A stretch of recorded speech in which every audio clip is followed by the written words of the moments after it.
네, 안녕하세요. 올해부터 이패스 코리아에서 TAT 1급, FAT 1급의 강의를 맡게 될 박지성 세무사라고 합니다. 반갑습니다. 자, AT 시험은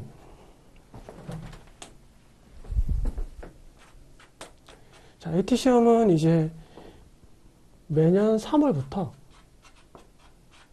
이제 개정 세법과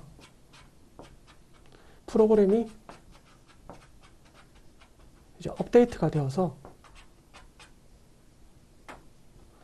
이제 반영이 됩니다. 그래서 이제 AT 시험 같은 경우는 지금 그 TAT 1급 같은 경우는 어떻습니까? 이게 이제 71회 시험부터 개정세법이 반영이 되고요. FAT 1급 같은 경우는 이제 70회 시험부터 반영이 됩니다. 그래서 요거는 이제 4월이고요. 요거는 이제 3월인데, 그래서 이때부터는 이제 개정세법에 이렇게 반영이 돼가지고 시험에 출제되기 때문에 여러분들이 이제 우리 개정세법을 한번 숙지해서 이제 시험에 들어가야 될 겁니다. 자, 이 개정세법에 대해서 이제 우리가 공부를 할 건데, 이 개정세법이 어떻게 개정이 되는지에 대해서 먼저 한번 간략하게 한번 살펴보고 난 후에 이제 본격적으로 개정세법 강의에 대해서 들어가도록 하겠습니다.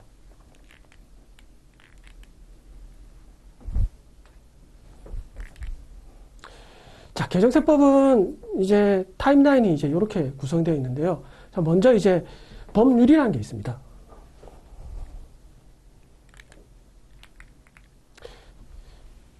자, 먼저 법률이라는 게 있는데, 법률이 이제 우리가 흔히 얘기하는 법인세법, 소득세법, 부가가치세법 이렇게 얘기를 하는 거고요. 자, 시행령은 이제 대통령령인데 이제 법인세법 시행령, 부가가치세법 시행령, 그리고 뭐 소득세법 시행령 이런 거 얘기합니다. 그리고 시행규칙은 이제 법인세법 시행규칙, 이제 소득세법 시행규칙 이런 거 얘기하는 건데, 자, 개정되는 순서는 일단 법이 먼저 개정이 되고 그 다음에 시행령이 개정되고 시행규칙이 개정됩니다. 일단 그 연역을 한번 살펴보면요. 작년 같은 경우, 자, 2023년 7월에 이제 기획재정부에서 세법 개정안을 발표를 했습니다. 요거는 이제 매년 7월 말에 이 정부에서 세법 개정안을 발표를 해요.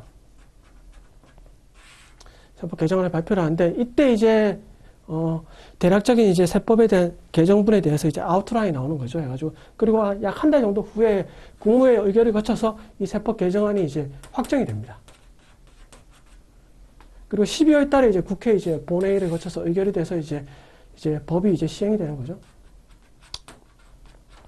자, 법은 이렇게 개정이 되고요. 이제 시행령은 이제 그 1월에 이제 법이 개정됐으니까 이제 시행령 개정안을 기획재정부에 발표를 합니다. 발표를 하고, 그 다음에 2월에 이제 국무회 의결을 거쳐서 이제 2월 말에 공포하고 시행이 되는데, 자, 시행령 같은 경우는 일단 이때 개정안을 발표하긴 하는데, 이때 이제 거의 개정안 자체가 거의 확정이 됩니다. 거의. 이게 뭐, 정부에서 하는 거기 때문에 이제 국회 의결도 거칠 필요가 없기 때문에 이거는 거의 다 확정이 되고요. 아주 특별한 사정이 없는 한 이렇게 확정이 돼요. 시행규칙은 이제 2월에 시행규칙 개정안을 발표를 하고요. 그리고 3월 중에 이제 공포하고 시행하는데, 자, 여기서 이제 시행규칙은 이제 이런 거죠. 해가지고 보통 절차라든지 아니면 뭐 그 서식이라든지 이런 걸 이제 만드는 겁니다. 그래서 보통은 시행령까지가 개정이 되면 이제 법에 대한 어떤 테두리는 거의 다 완성이 되는 거죠. 해가지고. 근데 지금 보면은 아직 요까지는 제가 확인해 본 결과는 아직 안 나왔어요. 이제 개정안만 발표한 상태고, 지금 이제 강의하는 자료들은 이제 시행령은 개정안까지 반영된 자료고요. 그리고 법은 이제 의결까지 됐으니까 이제 확정분에 대해서 이렇게 설명해 드리겠습니다. 자, 먼저 이제 소득세법부터 먼저 설명을 해 드리고요. 그 다음에 부가가치세법,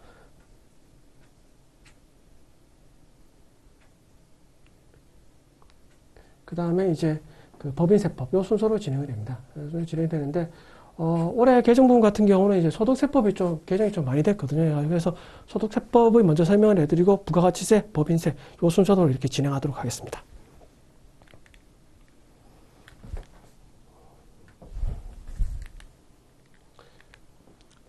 자, 먼저 이제 출산 보육수당의 비과세 한도가 이제 늘어났는데요.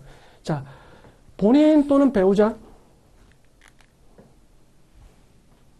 자, 본인 또는 배우자의 출산이나 6세 이하의 자녀와 관련해 가지고 사용자로부터 받는 수당이죠. 급여를 받았을 때 기존에는 이제 10만 원이었는데 이게 이제 20만 원으로 상향이 됐습니다. 상향이 됐기 때문에 그리고 이건 2024년 1월 1일 이후 지급분부터 적용이 되고요. 그래서 비과세 한도가 출산 보육 수당의 비과세 한도가 늘어났다.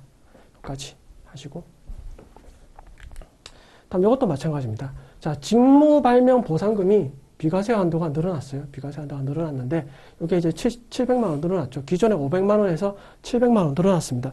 요거는 이제 시행령 개정 상황이긴 한데 이거 아마 거의 확정될 겁니다. 아마 아직 확정은 되지 않았는데 일단 확정된 거로 보고 지금 제가 강의를 드리는 겁니다. 해가지고 그래서 요거는 이제 500에서 700으로 자 200만 원이 비과세 한도가 증액되었다. 자, 그리고 요게 신설이 되었는데요. 이게 어떻게 신설되냐면 이제 자 이러한 종업원들이 받는 이제 직무 발명 보상금 같은 경우는 이제 비과세 한도에서 제외한다는 그 말입니다. 그래서 이런 분들은 받으시면은 비과세를 못 받으신 분들이에요. 그 내용을 살펴보면요. 자, 개인사업자는 해당 개인사업자와 그와 친족관계에 있는 사람. 그리고 법인인 경우에도 지배주주와 그와 특수관계에 있는 사람. 특수관계라는 거는 뭐 친족관계라든지 경영 지배관계에 있는 사람들을 얘기하는데 이때 여기 친족이라는 말이 나와요. 친족이라는 말이. 요게 이제 그 2023년도 3월에 시행령이 국세기본법 시행령이 개정이 됐습니다. 개정이 됐는데 이게 이제 친족이라는 거는 이제 국세기본법에 이제 규정이 되어 있고요. 요 내용을 갖다가 이제 뭐 법인세법이라든지 소득세법이라든지 다른 법에서 이렇게 다 차용해서 쓰고 있어요. 쓰고 있는데 자, 이 친족의 범위가 기존에는 6촌 이내의 혈족 그리고 4촌 이내의 인척이었거든요. 근데 이게 어떻게 바뀌었냐면 이렇게 바뀌었어요. 자, 4촌 이내의 혈족 그리고 3촌 이내의 인척으로 바뀌었습니다. 자, 특수관계자의 범위가 어떻습니까? 축소가 됐죠. 축소가 됐다는 의미는 무슨 의미냐면 이제 납세자한테 더 유리하게 바뀐 겁니다. 바뀌었어요. 이렇게 바뀌었는데 이게 과거에 이제 6촌과 4촌 같은 경우는 특히 6촌 같은 경우 6촌은 저희가 뭐 저도 마찬가지겠지만 여러분들도 마찬가지겠지만 6촌이 누군지는 저는 사실 잘 몰라요. 그러니까 모르는 사람이 저의 이제 특수관계인에 같이 포함되어 있는 거예요. 포함되어 있는데 근데 이게 이제 과거부터 너무 과도하다는 게 말이 굉장히 많았습니다. 그래서 이제 이게 작년에 6촌에서 4촌으로 이제 변경이 된 거죠. 변경이 됐는데 그래서 뭐 여담이지만 제가 2014년도에 이제 그 석사학위 논문을 쓸 때 그때 석사학위 논문의 주제가 이제 특수관계자의 규정에 관한 연구였어요. 그때도 제가 이게 너무 과도하다 해서 이제 좀 4촌 이내로 줄여야 된다 했는데 그거로부터 한 9년, 10년 정도 지난 후에 이렇게 개정이 됐어요. 해가지고 뭐 저뿐만 아니라 많은 이제 분들이 다 요 부분 다 지적을 했어요. 지적을 했는데 이제 이게 개정이 됐다. 그래서 이때 친족관계에 있는 것 같은 경우는 이제 4촌, 3촌입니다. 해가지고 이렇게 바뀌었습니다. 자, 다음 노후연금에 대한 세부담이 완화됐습니다. 이거는 어떤 의미냐면은 이렇습니다. 자, 우리가 사적연금 같은 경우는 이제 분리과세가 되는 이제 연간소득 금액이 1,500만 원 이하. 기존에는 이게 1,200이었거든요. 그래서 이게 1,500으로 늘었습니다. 이 말이 무슨 말이냐면은 자, 1,500 사적연금 소득이 1,500만 이하이면은 납세자 입장에서는 분리과세와 그리고 또는 종합과세 선택할 수 있어요. 자, 분리과세를 하시면은 아무래도 세부담이 좀 작아지겠죠. 작아집니다. 그래서 이제 요게 이제 그 기존에 1,200에서 이제 1,500으로 늘어난 거죠. 그래서 분리과세를 하시면 이제 3에서 5%의 어떤 세율이 적용되는 거고, 근데 이게 종합과세를 하면은 이제 뭐 기본세율이 적용되거나 아니면 이제 15% 중에서 이제 이렇게 작은 금액을 이제 과세를 하는데, 이러다 보니까 이제 요게 이제 1,500만 원이 이제 기준금액에 상향됐다는 소리는 납세자 입장에서 좀 유리하게 바뀐 겁니다. 해가지고. 그래서, 자, 요 기준 자체가 1,200에서 1,500으로 늘어났다. 요 정도 알고 가겠습니다. 자, 다음. 자, 배당소득 기준과세 조정을 위한 배당 가산율이 조정이 됐는데요. 요거 잠깐 제가 한번 설명해 드리겠습니다. 자, 우리가 이제, 배당 소득에 대한 이중과세를 조정하는 방법에는 크게 두 가지가 있죠. 두 가지가 있는데, 일단,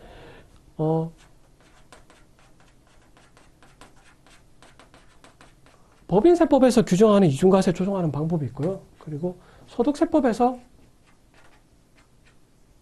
이중과세를 조정하는 방법이 있습니다. 자, 법인이 벌어들인 소득에 대해서 법인세가 부과가 됐죠. 이 부과가 된 걸 갖다가 이제 주주들한테 배당을 하는 거예요. 배당을 하는데, 이때 법인 주주한테 배당을 했으면 법인세법의 규정이 적용되고요. 이제 개인 주주한테 배당했을 때는 소득세법이 적용되는 겁니다. 근데 이때 적용되는데, 법인세법에서는 해당 수익 금액을 입금 불산입을 하죠. 이렇게 합니다. 법인세법에서는 이중과세를 조정하는 방법은 수익 금액 입금 불산입을 조정을 해요. 개인 같은 경우는 배당세액공제를 하죠.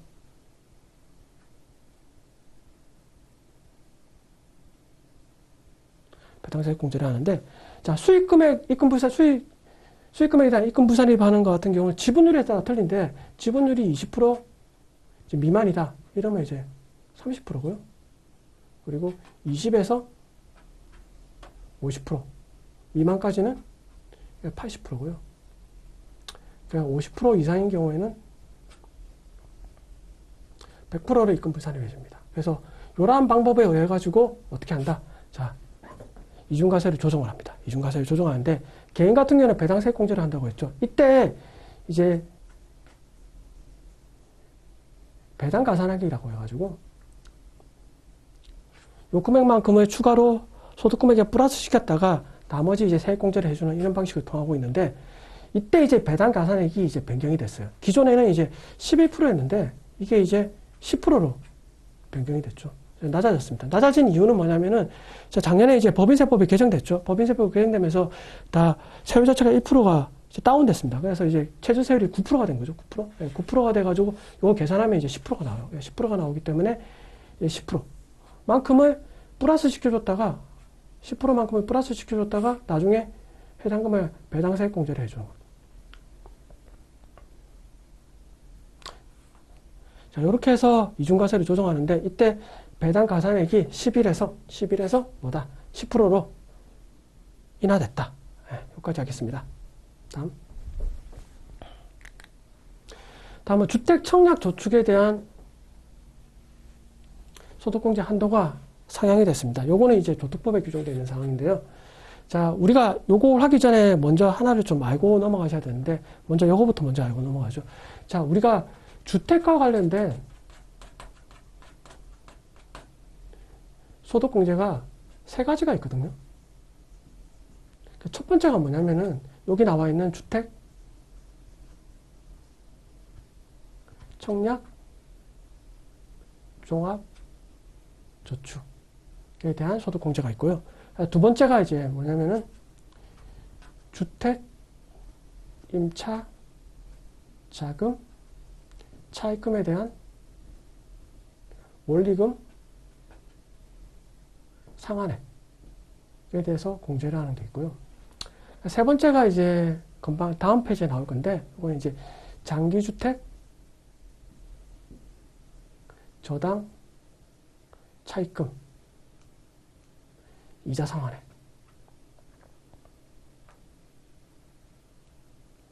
자, 이렇게 세 가지가 있습니다. 세 가지가 있는데, 요 두 개는 같은 한도로 적용받아요.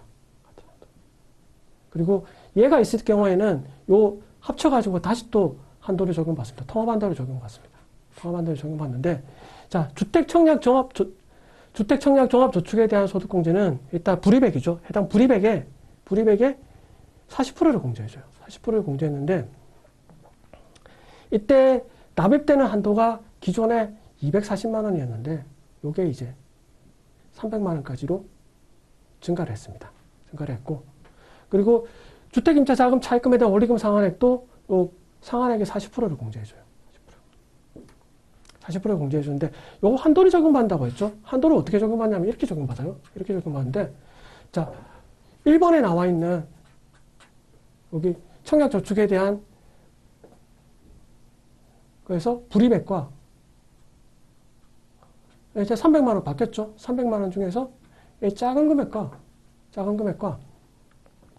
더하기 그 다음에 여기 원리금 상환액 2번에 나와 있는 주택임차자금 원리금 상환액 의 더한 금액에다가 더한 금액의 40%와 400만 원 중에서 작은 금액을 공제를 해줘요. 이렇게 400만 원 작은 금액을 공제를 해줍니다. 그래서 여기서 이제 개정이 된 사항은 요거 240만 원에서 300만 원으로 상향이 됐다. 요거랑 그 다음에 또 뭡니까? 불이백이 2023년 10월 31일까지 가입한 경우인데 요게 이제 2년이 더 연장됐죠. 2년이 연장됐습니다. 그래서 요거 적용 요건을 잠깐 살펴보면요. 자, 무주택 세대주야 되고요. 그리고 총 금액이 7천만 원 이하의 근로소득자야 됩니다. 그리고 요거 가입한 경우는 어떻습니까? 2025년까지 가입한 거로 연장이 됐죠. 그리고 납입액은 40%를 공제해 주는데 이게 납입 한도가 240에서 300으로 바뀌었다.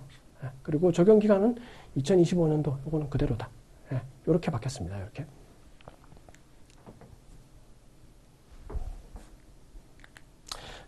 그 다음에 장기주택 저당 차입금에 대한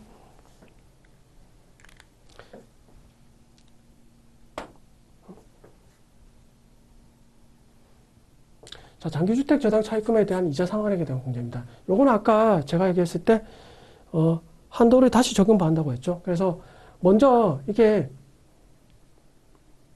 아까 1번에 나와 있는 청약저축, 그 다음에 두 번째에 나와 있는 임차자금, 주택 임차자금에 대한 차입금, 원리금 상환액. 그래서 이 두 개 계산했을 때 그 한도 내의 금액이랑 그 다음에 장기주택 저당 차입금 이자 상환액 공제가 있으면은 여기 3번이 있으면은 요 금액이랑 합해가지고 요 600에서 2천만 원 요 한도를 적용받아요. 이렇게 적용받는데 요 이자 상환액이랑 요 플러스 해가지고 그래서 아까 여기는 이제 그렇죠. 자, 불이백이랑 300만 원 중에서 또 이제 작은 금액이죠. 작은 금액이고 그리고 원리금 상환액 두 개 합쳐가지고 총 400만 원까지 한도가 적용된다. 적용되니까 요 두 개 합친 금액이 400만 원보다 여기에서 40%라죠. 40% 한 금액이랑 400만 원의 차이가 나는데 요때 이제 요 금액보다 작은 금액이 있으면은 요거랑 여기 이자 상환액이랑 합쳐서 금액이 600에서 2천만 원까지 한도를 적용합니다. 이게 기존에는 이제 300에서 1800이었는데 이게 600에서 2천만 원으로 늘어났어요. 이 한도는 보시면 이제 상환 기간과 그리고 금리 방식이라든지 아니면 이게 상환 방식, 거치식이냐 비거치식이냐 이에 따라 가지고 한도가 차이가 있습니다. 차이가 있는데 일단 15년 이상일 때는 고정금리고 그리고 비과세, 비거치식이다. 이러면 2천만 원이에요. 한도가. 통합 한도가 2천만 원입니다. 비거치식이라는 말은 일단 원금 상환을 처음에 차입했을 때부터 바로 원금 상환을 하는 경우예요. 그럼 거치식이라는 거는 만약에 예를 들어서 3년 거치다 이러면은 3년이 지난 후에 원금을 상환하는 방식입니다. 그래서 이렇게 나와 있고요. 그다음에 상환 기간이 15년 이상이고 고정금리 또는 비거치식이다 이러면 1,800만 원. 그때 1,500이었죠. 1,800원 늘었어요. 나머지 이제 뭐 변동금리라든지 아니면 뭐 거치식이라든지 이런 게 있으면 이제 800만 원. 이게 500에서 800원 늘어났어요. 상환 기간이 10년 이상부터 15년 이하겠죠. 미만이겠죠. 이때는 고정금리 또는 비거치식이 때는 600만 원. 그러니까 300이었는데 600원 늘어났어요. 그래서 이러한 한도를 적용할 때 통합 한도가 늘어났다. 그리고 주택을 구입했을 때 해당 장기주택 저당 차입금에 대한 주택 자체가 기준 시가가 기존에는 5억이었는데 6억으로 상향됐다. 그래서 좀 범위가 좀 늘어난 거죠. 이런 경우. 그래서 이렇게 해서 이제 개정이 됐습니다. 그래서 주택과 관련된 소득공제는 청약저축에 대한 그래서 한도가 늘어났죠. 한도가 늘어나고 그리고 그 가입 기간도 연장이 됐고 2년 연장이 됐고 그리고 여기 나와 있는 장기주택 저당 차입금 이자 상환액에서 통합 한도가 늘어났다. 그래서 이렇게 해서 개정이 됐습니다. 다음은 자녀세액 공제가 확대가 됐죠. 자, 자녀세액 공제는 두 가지가 있습니다. 먼저 개념부터 잠깐 잡고 가겠습니다. 크게 두 가지가 있죠. 첫 번째가 뭐냐면은 요거예요. 자, 기본공제 대상 자녀. 자녀에 대한 공제가 있고요. 두 번째가 이제 출산, 입양에 대한 공제가 있었어요. 자, 기본공제 대상 자녀에 대한 공제는 요게 개정이 됐습니다. 개정이 됐는데, 기본공제 대상 자녀는 만 8세 이상의 자녀가 몇 명이냐에 따라서 나오는 거예요. 나오는 건데, 이게 기존에는 자녀밖에 안 됐는데, 여기에 자녀뿐만 아니라 손자녀도 추가가 됐습니다. 추가가 됐는데, 그래서 추가가 됐죠. 그러니까 조선 자녀를 이제 한테 혜택을 좀 주기 위해서 이렇게 손자녀도 포함을 시켰어요.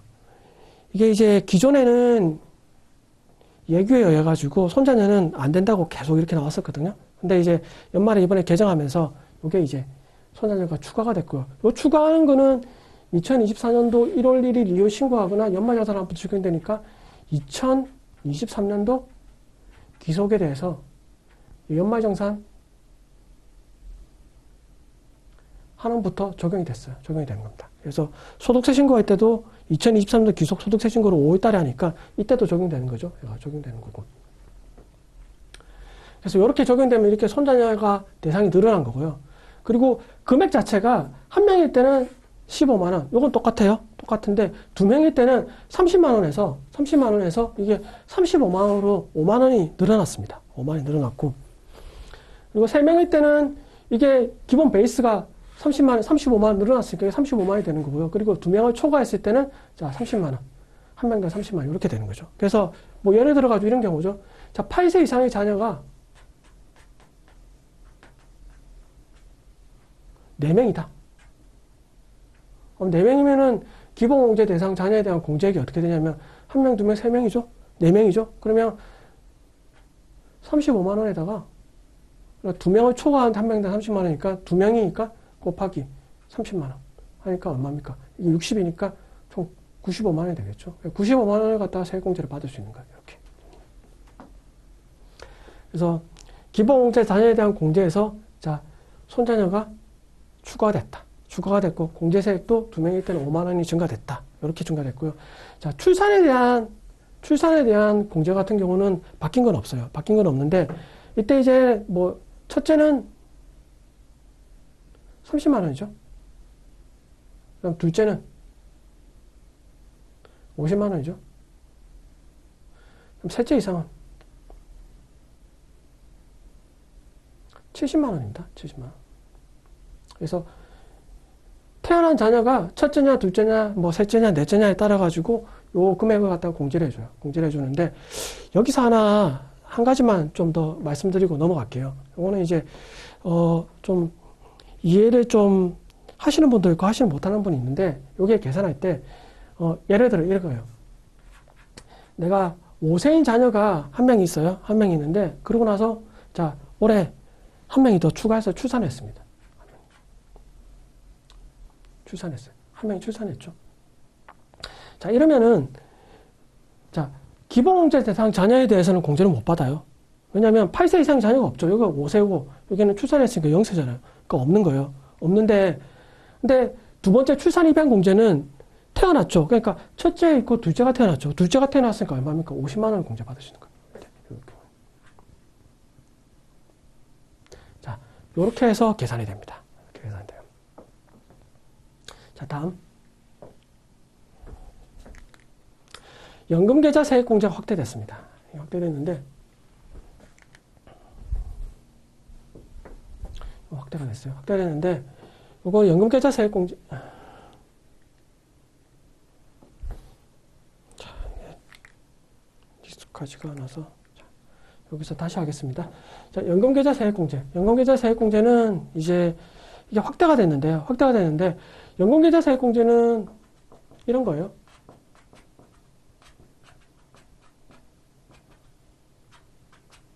자, 첫 번째가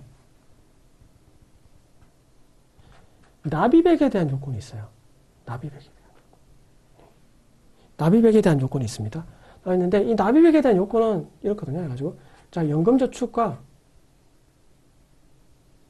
플러스 퇴직연금 합해가지고 1,800만 원까지만 납입액으로 인정을 해줘요. 1,800만 원까지만 납입액으로 인정해준다. 그러니까 내가 2천만 원을 합쳐서 2천만 원 들었다 하더라도 납입액이 1,800만 원까지만 인정이 되는 거예요. 그래가지고. 그럼 두 번째가 뭐냐면은 뭐예요? ISA 개인종합자산관리계좌. 자, ISA 계좌가 만기했을 때 이제 연금저축 전환된 금액 요거는 납입액으로 인정을 해줘요. 납입액 요건 들어가요. 세 번째가 뭐냐면은 세 번째가 이거예요. 자, 연금 주택을 양도했죠. 그래서 그 양도 대금을 뭘 했냐? 연금저축에다가 납입한 거예요. 납입했으면 요거에 이제 누적 1억 원을 한도로 해서 납입액으로 인정을 해줍니다. 그게 이번에 개정된 게 이거예요.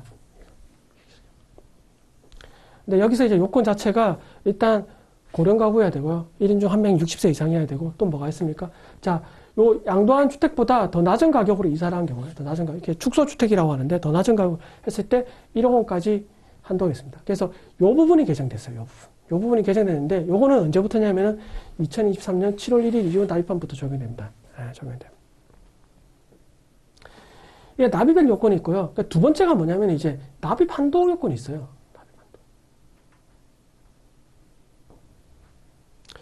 납입 한도 요건이 있는데 요거는 이제 첫 번째가 뭐냐면은 연금저축은 600만 원까지만 인정해 줍니다. 한도가. 인정해 주고요. 그 다음에 여기에다가 퇴직연금이 있는 경우에는 이 퇴직연금 납입액을 합한 거에다가 900만 원 한도까지 인정해 줘요. 900만 원. 그래서 요 중에 작은 금액을 인정해 주는 거죠. 납입 한도가. 그래서 예를 들어서 이런 경우죠. 한 가지 예를 들어 볼까요? 자, 연금저축을 700만 원에 납입했어요. 그럼 퇴직연금을 500만 원에 납입했습니다. 총 1200만 원 납입했죠? 그러면 여기 한도가 어떻게 걸리냐? 자, 700이니까 여기 600까지만 인정되는 거죠, 600. 그럼 이거 두 개 더하면 1100이죠? 근데 이게 다시 또 뭐가 됩니까? 900에 걸리는 거예요, 900에. 그래서 900만 원까지만 납입 한도로 인정이 되는 겁니다. 이렇게 계산이 되는 거죠. 그래서 이렇게 납입 한도까지 구하고 나면 이제 세 번째가 이제 이거죠. 세액공제라는 거예요. 세액공제. 근데 이건 뭐 15%도 하고 12%를 하는데 요거는 이제 소득 금액에 따라서 4,500만 원 이하 같은 경우는 15% 적용되고요. 4,500만 원 초과하는 경우에는 이게 12%가 이렇게 적용이 됩니다. 그래서 연금계좌 세액공제는 이렇게 흐름이 이런데 여기서 이게 개정됐다. 개정됐다. 자, 다음. 영유아 의료비에 대한 세제 지원이 강화됐습니다. 강화됐는데 이게 의료비 공제는 이런 거죠.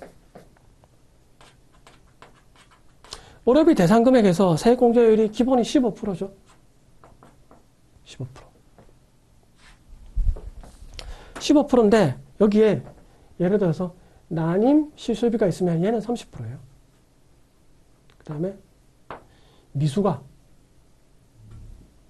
선천성 이상화 같은 경우에는 20%가 적용되는 거죠. 그래서 세액공제율은 이렇다. 근데 이거는 바뀐 건 없어요. 근데 뭐가 바뀌었냐? 이제 의료비 대상금액을 정할 때, 요 산후조리원 같은 경우 기본적으로 200만 원 한도 내에서 인정을 해줬거든요. 근데 이 요건이 있습니다. 총 금액이 7천만 원 이하인 근로소득자만 됐어요. 근데 여기서 요게 삭제가 됐죠. 그래서 총 금액이 뭐 8천만 원, 9천만 원이라 하더라도 연간 200만 원 한도 내에서 의료비 대상금액에 포함이 되는 거예요. 한 가지 더 추가됐는데 요게 추가됐어요. 6세 이하 부양가족이 추가됐는데 이 말이 무슨 말이냐면은 요거예요. 자, 의료비는 의료비 공제 대상 금액에서 15%, 30%, 20%를 공제를 해줍니다. 공제를 해주는데 그 앞선에서 나와 있는 의료비 대상 금액의 한도가 있어요.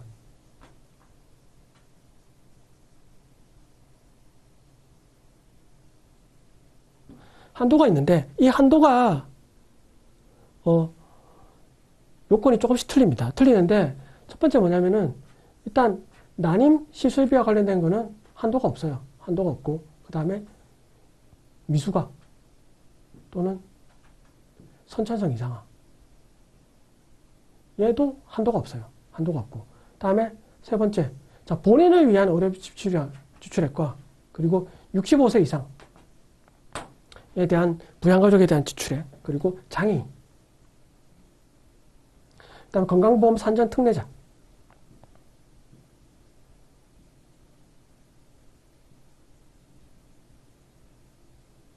자 요런 것들은 요것도 한도가 없어요. 한도가 없는데 그 다음에 1, 2, 3의 이외 같은 경우는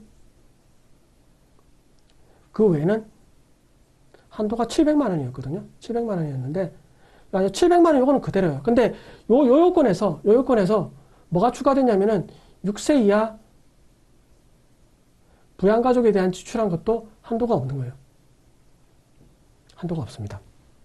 부양가족이 추가됐다는 의미가 여기입니다. 그래서 그전에는 6세 이하 자녀에 대해서 의료비를 지출했으면 700만 원 한도를 적용받았는데 거기에 같이 포함해 적용받았는데 지금은 한도 없이 적용받을 수가 있는 거죠. 그래서 이렇게 바뀌었습니다.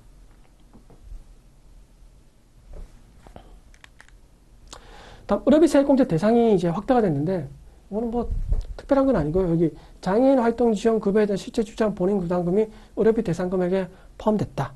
그래서 요거는 이제 2024년도부터 포함됐다. 요 정도. 자, 그 다음에 고액 기부금에 대한 공제율이 한시적으로 상향됐습니다. 상향됐는데 이게 이제 특례 기부금과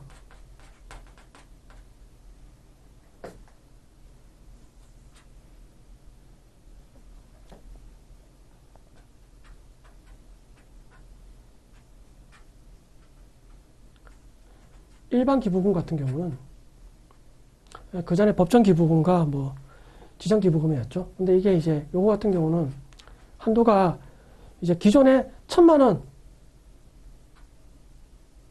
이하일 때는 이제 15%가 적용됐고 1,000만 원 초과했을 때는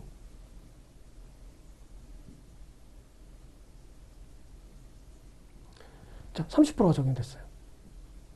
근데 여기에서 바뀐 게 나머지 똑같아요. 근데 여기서 뭐가 됐습니까? 3,000만 원 초과했을 때는 40%가 적용.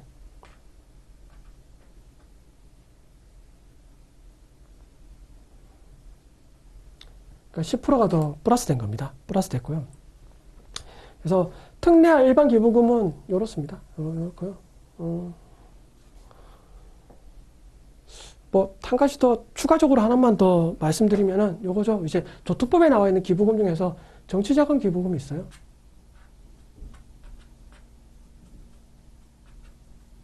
정치자금 기부금 같은 경우는 이제 10만 원 이하일 때는 어떻게 됩니까? 이거는 이제 100분의 110만큼을 갖다가 세공제를 해주고요. 10만 원 초과했다. 요거 계산하면은 10만 원에 여기 110분의 10을 하면 이게 909091이 나오거든요. 여기에다가 10만 원 초과분.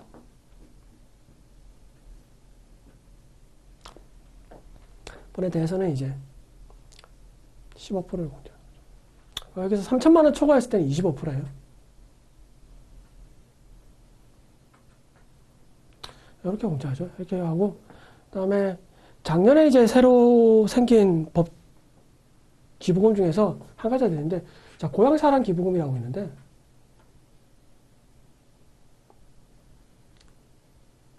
요거는 내가 거주하고 있는 외의 지역에다가 이제 기부를 한 경우예요. 기부를 한 경우인데 요거는 이제 지자체에다 기부한 거죠. 지자체 기부하는데 요거는 합천에 똑같아요. 10만 원 이하는 정치자금 기부금이랑 똑같고요. 그래서 이게 110분의 100을 공제해주고요. 10만 원 초과했다. 초과하고 이제 500만 원까지는 앞선에 저거 똑같은 909에다가 플러스 10만 원 초과분에 이제 15%를 공제를 해줘요. 그래서 이렇게 해서 이제 기부금 같은 경우는 정리를 하시면 되고요. 다음. 상용 근로자에 대한 간이지급 맹세서 월별 제출 시한이 유예됐습니다. 유예됐는데 이거는 뭐 특별한 건 아니고요. 여러분들이 나중에 이제 자격증 따시고 이제 취업하시면은 이거는 꼭 숙지하셔야 되는 거예요. 이런 것들은.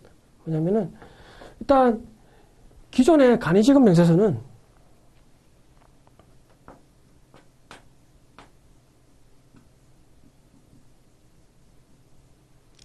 상용 근로자에 대한 간이지급 맹세서는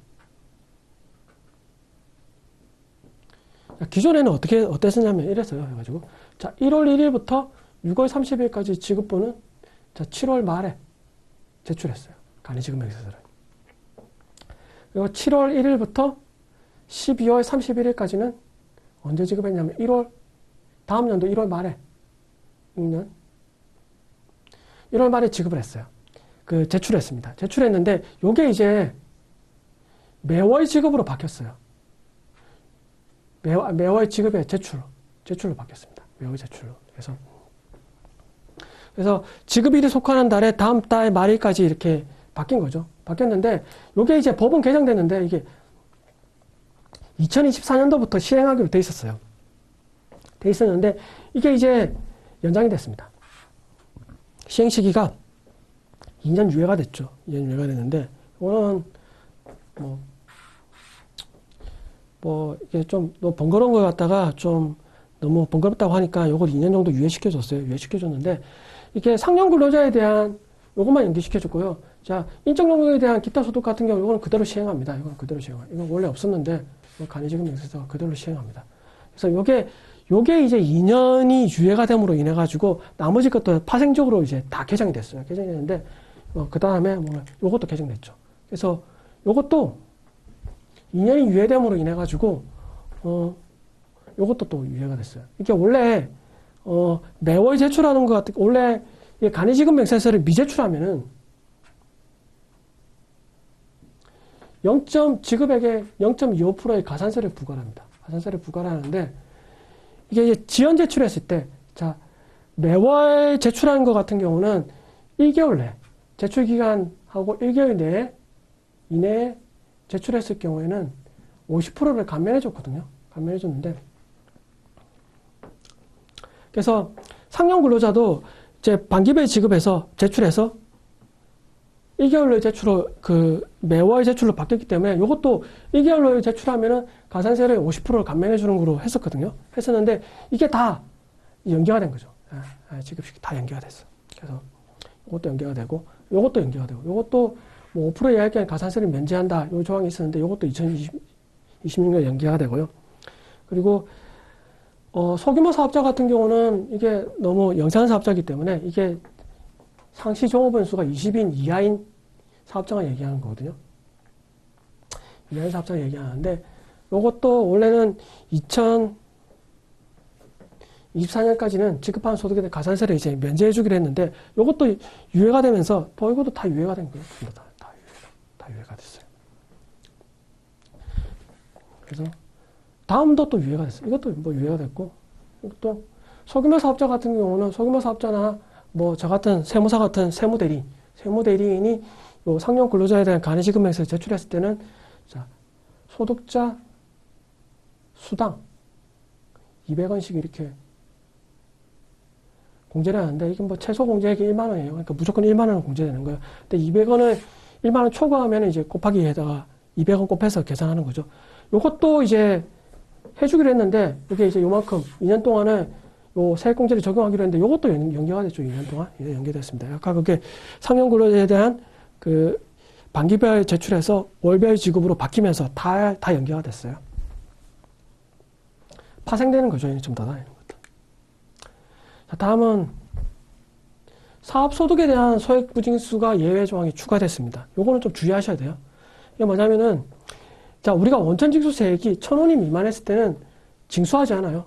원천징수세액은 이걸 갖다 소액부징수라고 하는데 여기에 예외되는 조항이 하나 있었어요. 이건 뭐냐면은 이자소득 같은 경우 우리가 이자소득은 1,000원이 미만을 하더라도 무조건 원천징수를 하게 돼 있거든. 그래서 여러분들 이제 은행에 예금했을 때 보통 예금 같은 경우도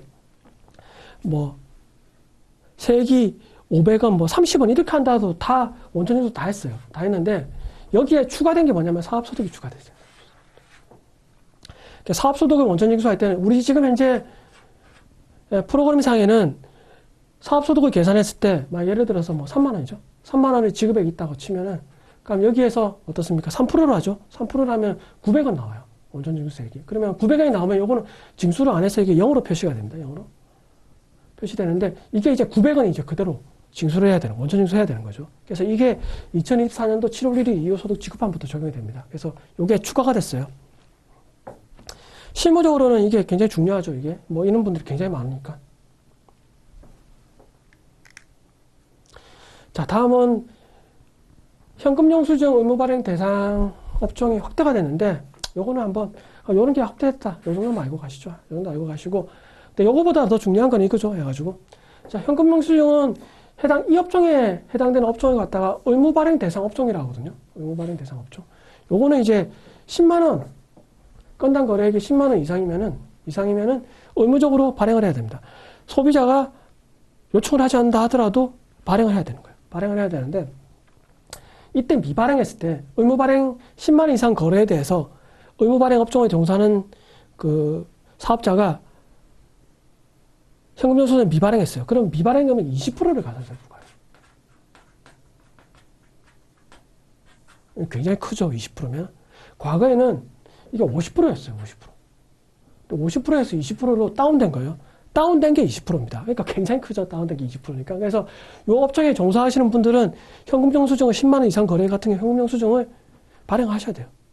네, 발행하셔야 됩니다. 요거 뭐 여담이지만 뭐 제가 알고 있는 데서는 여기서 요 가산세만 하던 몇 억씩 받은 경우도 있어요. 가득했기 때문에 이거 중요합니다.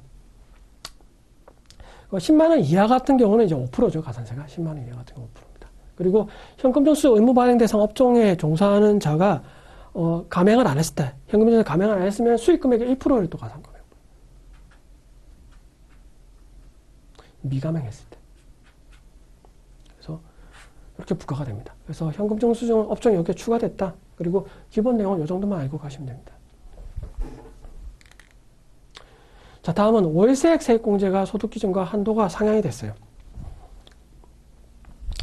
내용을 살펴보면요.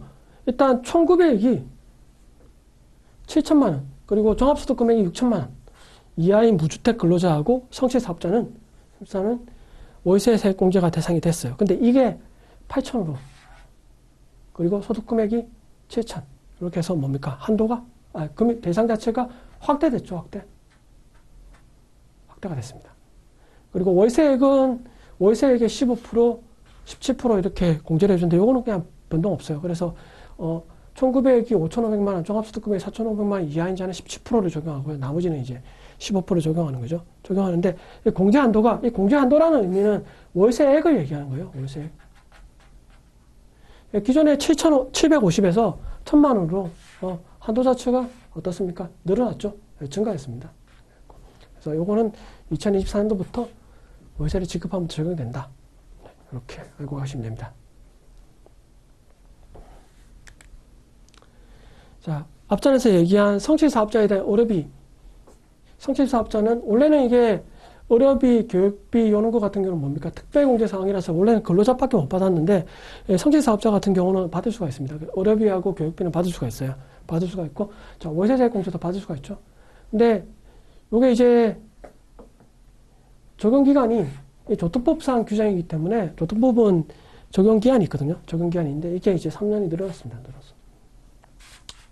늘었죠. 자, 2024년도 신용카드 사용금액 증가분해 소득공제 제도가 도입됐습니다. 요거는 이제 기존에 똑같은데 요게 증가됐어요. 10%를 공제율이 더 하는 거죠. 하는데 이게 이제 2023년도부터 105%를 초과해서 사용한 금액의 10%를 갖다가 추가적으로 또 공제해 주는 거예요. 공제해 주는데 여기 한도가 있어요. 한도가 있는데 한도가 이제 100만 원 한도죠. 100만 원. 그래서 100만 원 한도가 더 추가됐다. 그래서 2024년도가 2023년도보다 105% 초과해서 사용한 금액이 있으면은 그만큼 이제 한도도 있지만 그만큼 10% 정도 신용카드 소득공제가 더 늘어났다. 예. 자, 다음은 중소기업 취업자에 대한 소득세 감면 적용 기간이 연장됐습니다. 연장됐고 업종도 추가됐는데요. 요거는 이제 원래는 2023년도부터까지 적용하게 됐는데 이게 적용 기간이 3년 연장됐죠. 연장됐고 그리고 컴퓨터 학원 등이 또 추가됐습니다. 업종에 추가됐는데 요거는 내용을 잠깐만 살펴보면요. 중소기업 취업자에 대한 소득세 감면은 대상은 청년, 노인, 장애인, 경력단절 여성입니다. 노인은 60세 이상이고요. 청년은 15세부터 33세에 해당되는 사람을 얘기하는 거고요. 감면율은 청년은 90%고 감면율은 70%예요. 나머지 분들은. 그리고 과세기간별로 200만 원 한도로 적용합니다. 적용하고 청년은 5년까지 감면을 적용받을 수 있어요. 그리고 나머지 분들은 3년 적용받을 수 있는 거예요. 그래서 나머지들은 다 똑같아요. 똑같은데 이게 업종이 추가되었고 중소기업이라 하더라도 해당 업종에서 제외된 업종이 있어요. 제외된 업종인데 이게 추가가 됐고요. 이거는 이제 대상 업종에 추가된 거고 그리고 적용 기간이 이제 3년 연장됐다. 여기까지 하시면 됩니다. 자, 다음은 부가가치세법입니다. 부가가치세법인데 자, 먼저 부가가치세법에서 전자세금계산서 의무 발행 대상 및 기간이 확대됐습니다. 요거는 이 법 자체가 작년 연말에 개정된 건 아니고요. 그 전에 개정이 됐었는데 이게 적용 기간이 이제 요때부터 이렇게 적용되는 거기 때문에 제가 다시 한번 가져왔어요. 가져왔는데 자, 전자세금계산서는 직전 연도 사업장별로 공급가액 합계액이 8천만 원 이상인 개인 사업자는 의무 발행 대상자에 포함이 됩니다. 법인 사업자는 수익금에 상관없이 무조건 포함이 되는 거고요. 근데 기존에는 이게 1억이었거든요. 이게 8천으로 줄어들었죠. 자, 1억에서 8천만 원으로 줄어들었어요. 줄어들었다는 의미는 뭡니까? 대상이 확대되는 거예요. 확대됐습니다. 그리고 기간이 당해연도 7월 1일부터 계속해서 발급해야 됩니다. 이 말이 무슨 말이냐면은 일단 내가 전자세금계산서 의무 발행 대상에 포함이 됐다 이러면은 계속 쭉 발행해야 되는 거예요. 쭉 발행해야 되는 건데 기존에는 1년마다 발행 대상 여부를 판단을 했거든요. 근데 이제 이게 바뀌었어요. 바뀌어가지고. 그래서 예를 들어가지고 이런 경우죠. 2023년도에 내가 공급가액 합계액이 8천만 원이에요. 이러면은 이제 2024년도 7월 1일부터는 뭐다? 전자세금 계산서를 발행을 해야 됩니다. 그러니까 일반 종이세금 계산서를 발행하시면 안 돼요. 발행을 해야 되는데, 자, 이때도 뭐다? 2024년도를 갖다 요건을 따져가지고, 그 다음 2025년도에 다시 요건을 따지는 게 아니라, 이때부터 계속 발행해야 되는 거예요. 계속. 그러니까, 한 번 대상자에 포함이 되면은 앞으로 쭉 발행해야 된다. 그 의미입니다. 자, 다음. 전자세금 계산서 발급세액공제 간이가세제도 적용이 되는데 요거는 일반 가세자들은 지금 적용되고 있었어요. 적용되고 있었는데 자, 간이가세자는 이번에 7월 1일 이후부터 공고일부터 적용이 된다고 했습니다. 먼저 일반 가세자는 뭐 그렇게 중요한 건 아닌데 이거는 직전 연도 3억 이하인 개인 사업자는 건당 200원 해서 100만 원 한도로 이제 적용을 받았어요. 받았는데 자, 간이가세자도 지금 간이가세자는 뭡니까? 세금계산서 발행할 수 있죠? 네, 과거에는 없었는데 발행할 수 있습니다. 그래서 간이가세자도 추가된 거예요. 추가됐는데 똑같아요. 간이가세자는 직전에도 8천만 원 이하가 다 간이가세자니까 요거는 그냥 간이가세자는 다 대상이 되는 거죠. 여기에서 이제 그 건당 200원 그래서 100만 원 한도 내에서 이제 적용이 되는 거예요. 요거는 2027월 1일부터 적용이 됩니다. 그래서 여기 적용이 된다. 그리고 매입 세금계산서 수취세액 공제는 요건 공급대가 0.5%죠. 0.5% 해주는 거고. 요거는 신용카드 발행 전표 등 발행세액 공제는 요거는 이제 지금 우대가 적용돼가지고 1.3%입니다. 1.3% 이렇게 적용이 돼요. 그래가지고 그래서 여기 추가됐다.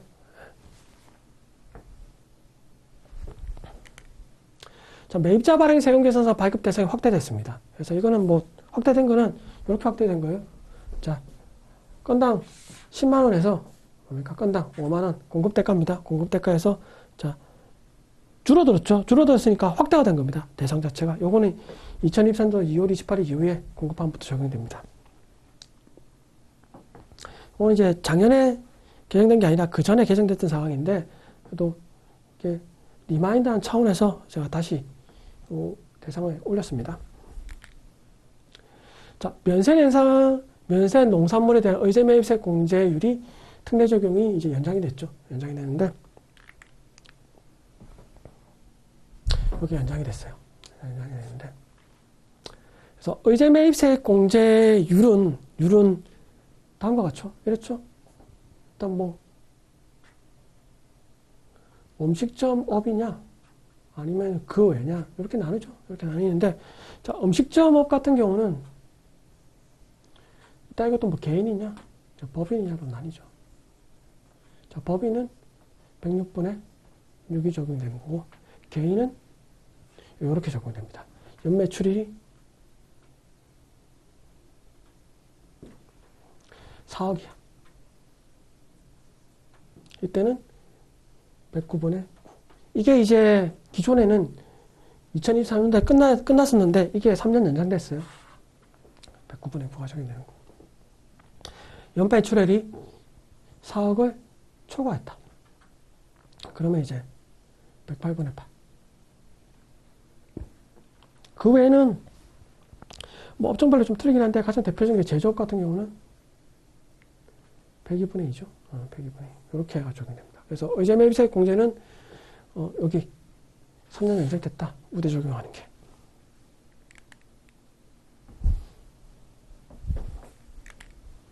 자, 신용카드 등 사용액 세액공제 우대 적용 기한도 연장이 됐습니다. 연장이 됐는데 여기가 원래는 2023년도에 끝나는 상황이었거든요. 끝나는 상황이었는데 여기에 3년 연장이 됐어요. 3년 연장이 됐는데 그래서 기존에는 이제 원래 환원됐으니까 1%가 됐어야 되는데 이제 1.3%가 다시 된 거죠. 해가지고 3년 동안은. 그리고 한도도 이제 1,000만 원 한도가 그냥 그대로 적용되는 겁니다. 3년 동안. 그래서 이거는 바뀐 게 없지만 그래도 이제 기간이 연장됐으니까 요거 연장이 됐고요. 요거는 한번 살펴보시고 요거는 그냥 한번 읽어보시고요. 판매된 중개사업 제출한 월별 거래 명세도 여기 적용된다. 이 정도.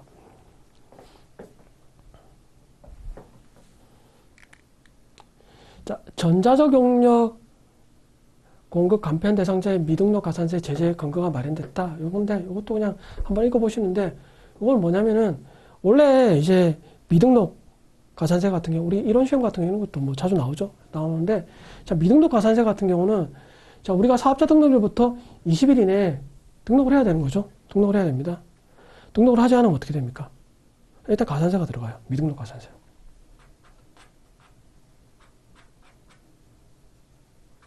얼마예요? 1%죠. 1% 가산세가 들어가는 거예요. 근데 전자적 용역 간편, 공급 간편 사업자 같은 경우 국내 사업자가 뭐 구글의 플레이스토어라든지 아니 앱스토어라든지 이런 데서 이제 용역을 공급하는 경우를 얘기하는 건데 요거는 이제 그 미등록에 대한 가산세에 어떤 제재 규정이 없었어요. 근데 이게 이제 새로 생긴 거예요. 이 사람들도 사업자 등록을 하지 않으면은 간편 등록을 하지 않으면은 가산세를 부과하겠다 한 거예요. 근데 미등록 가산세는 이제 1%가 이제 부과되고 또 뭐가 있어요? 중요한 게 또 하나 더 있죠. 우리가 사업자 등록을 하지 않으면 매입세 공제가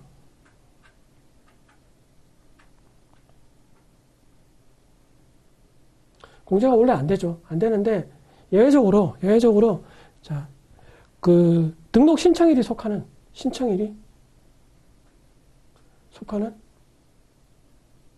저 과세기간 종료일로부터 20일 이내에 이제 등록 신청을 하면 어떻습니까? 신청을 하면은 매입세 공제를 허용해줘요. 이게 허용해주는 거죠. 허용해주는데 뭐 오히려 요거보다는 요게 더 중요하죠. 요게 이런 시험에 뭐 이 정도는 알고 계셔야 되니까 요게 중요하죠. 요게.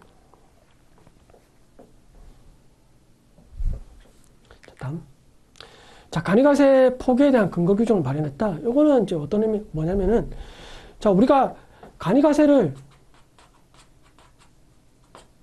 적용받다가 내가 매입세액 공제를 환급받으려고, 이제 공제를 환급받기 위해서 뭐 영세율이나 이런 경우죠. 이때 간이가세를 포기를 했어요. 간이가세 포기를 하면은 3년간은 간이가세 적용을 못 받습니다. 그러니까 3년간은 원래는 일반 가세자로 계속 적용이 되는 거죠. 적용이 됐었어요. 근데 이게 이제 바뀌었어요. 3년 이내라도 포기신고 처리가 가능하도록 근거규정이 마련했다고 하죠. 이게 어떻게 마련됐냐면 이렇게 마련된 거예요. 내가 수익 금액이 8천만 원 이하다 이러면은 뭡니까? 간이가세죠. 원래 간이가세 대상이잖아요, 이게.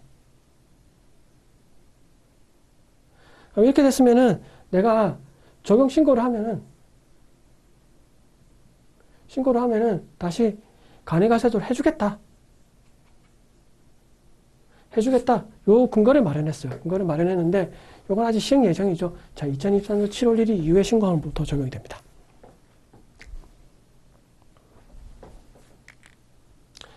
다음은 반려동물 진료비에 대한 부가세 면제인데 요거는 면세 대상 품목이 늘어났죠. 요런 게 늘어났어요. 와이염, 결막염, 아토피성 피부염, 뭐 타이고 이런 게 다빈도 질병이 이렇게 추가됐다. 요 정도만 알고 가시면 됩니다. 요것도 그냥 제목만 알고 가시면 됩니다. 이게 이제 조특법에서 규정하는 영세율 적용 대상자인데 수출이 아니라도 영세율 적용하는 경우가 있는데 이게 이제 국가 등의 도시적들 건설 용역을 공급하는 데는 영세율 적용하는데 이것도 적용기간이 연장됐고 그리고 사회기관 시설에 대한 것도 연장이 됐다. 이 정도만 알고 가시면 됩니다. 자, 다음은 학교, 공장 등의 급식 종목에 대한 부가세 면세 대상 적용기간이 연장됐습니다. 그래서 학교라든지 이런 데서 공급하는 급식 용역은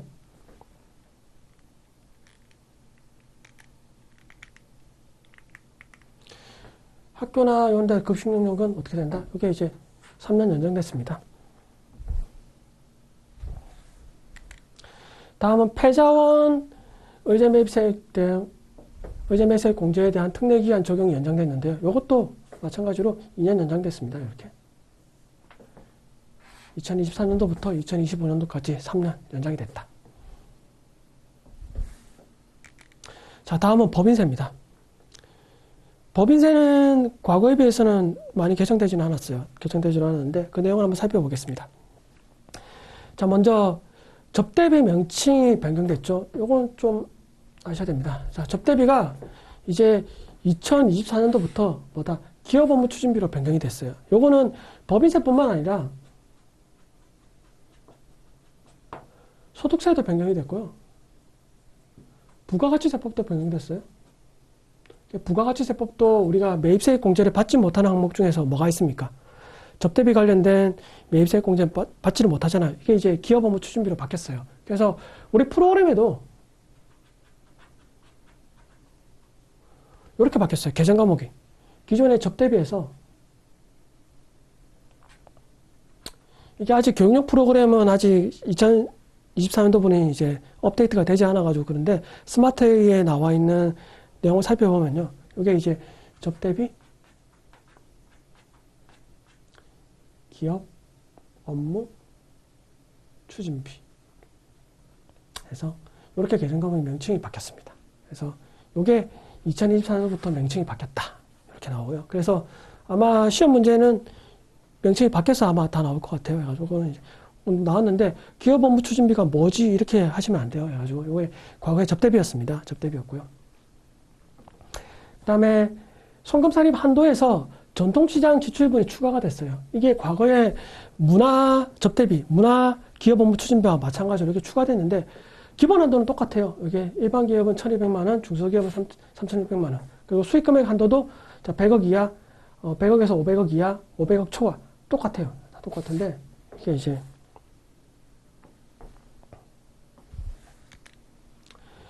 요게 추가된 거죠. 요게 추가됐는데 전통시장에 대한 업무수준비 특례가 이게 추가됐어요. 이게 2025년도 10월 31일까지. 자, 문화기업업무 추진비는 요거죠. 이게 기본 한도에다가 수익금액 한도에다가 20%까지를 추가로 한도를 설정할 수 있는 거죠. 그러니까 문화기업업무 추진비하고 요 한도하고 계산해서 두 중에 민이죠. 민. 문화기업업무 추진비와 여기 한도 20%죠. 이게 아까 한도 20%. 요것도 작은 건 요것도 마찬가지로 전통시장 기업업무 추진비도 요게 두 가지로 나눈 거예요. 민. 첫 번째가 전통시장 지출분.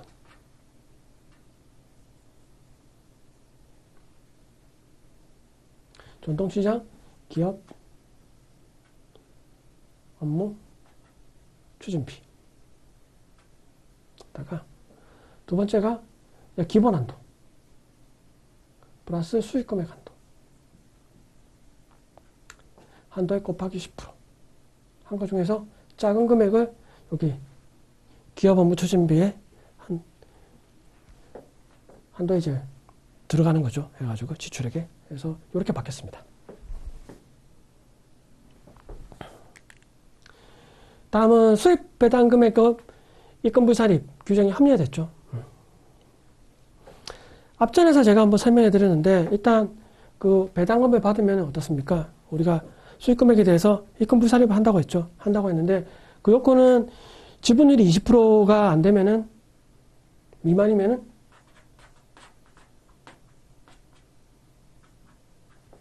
30%죠. 30% 입금 불사립하고 그리고 20%에서 50% 미만이면은 이제 80% 하고 지분율이 50% 이상이면은 100%로 입금 불사립합니다.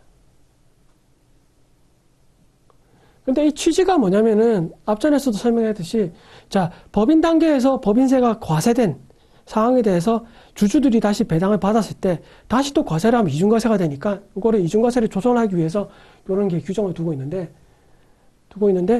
이제 거기에 요런 대상들은 제외되거든요. 제외되는데 여기에 추가로 두 개가 추가됐어요. 추가가 되는데 이게 뭐냐면은 뭐 요것만 아시면 돼요. 일단 자본잉여금의 자본 전입으로 인해 발생하는 이익. 그래서 배당을 받아요. 자, 자본잉여금은 원칙적으로 법인세가 과세되지 않아요. 물론 일부 예외적으로 과세되는 경우도 있는데 원칙은 과세가 안 됩니다. 과세가 안 되는 거고. 그리고 재평가 적립금 3% 적립금에 해당되는 부분도 법인세가 과세가 안 되는 상황이에요. 그러니까 법인세가 법인 단계에서 과세가 안 된 상황이니까 입금 불사님 해줄 필요가 없다 해서 이게 합리화한다는 규정 합리화하기 위해서 이제 규정이 추가됐습니다. 그래서 이게 2024년도부터 배당하는부터 적용이 된다.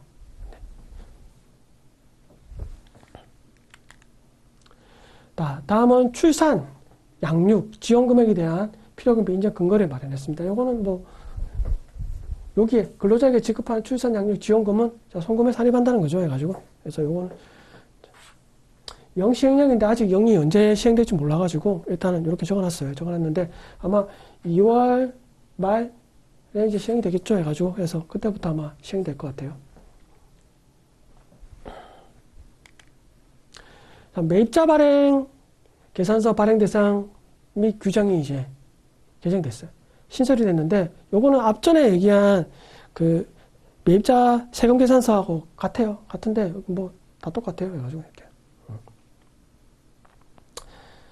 그래서 여기 건당 5만원 이상이죠. 해가지고 그때 10만원에서 5만원 줄어들다고 했죠. 그래서 요것도 매입자 발행 계산서, 세금 계산서가 아니라 계산서에 대한 것도 규정을 마련했다. 요거 이제 2023년 7월 1일 이후 공판부터 된다. 이렇게 되어 있습니다.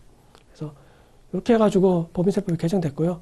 요까지 하면은 이제 그 우리 얘기한 법인세법 그리고 소득세법, 부가가치세법에 대한 개정세법은 이제 다 이제 여러분들하고 같이 공부를 했습니다. 공부를 했는데 앞전에서도 한번 얘기했듯이 이제 3월 시험부터는 자, 개정세법이 적용된다.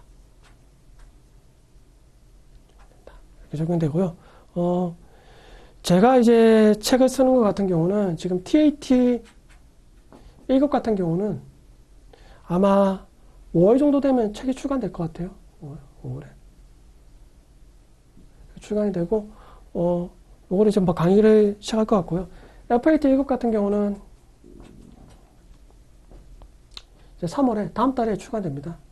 뭐 거의 다 완성되어 가고 있기 때문에 일단은 이때 출간이 되고요. 그래서 이때부터는 FAT 1급 같은 경우 여러분들과 같이 강의를 일찍 만날 수 있을 것 같고요. TAT 1급은 이제 한 5월부터는 여러분들과 같이 이제 수업도 같이 진행하고 같이 공부하고 합격을 위해서 이렇게 같이 진행할 예정입니다. 그래서 여기까지 하셔서 지금 나와 있는 계정세법 규정을 갖다가 한번 숙지하셔가지고 다음 달부터 시험 치는 항목에 대해서 같이 숙지하시고 시험 치러 가시기 바랍니다. 네, 이상입니다. 긴 시간 동안 수고 많이 하셨습니다. 감사합니다.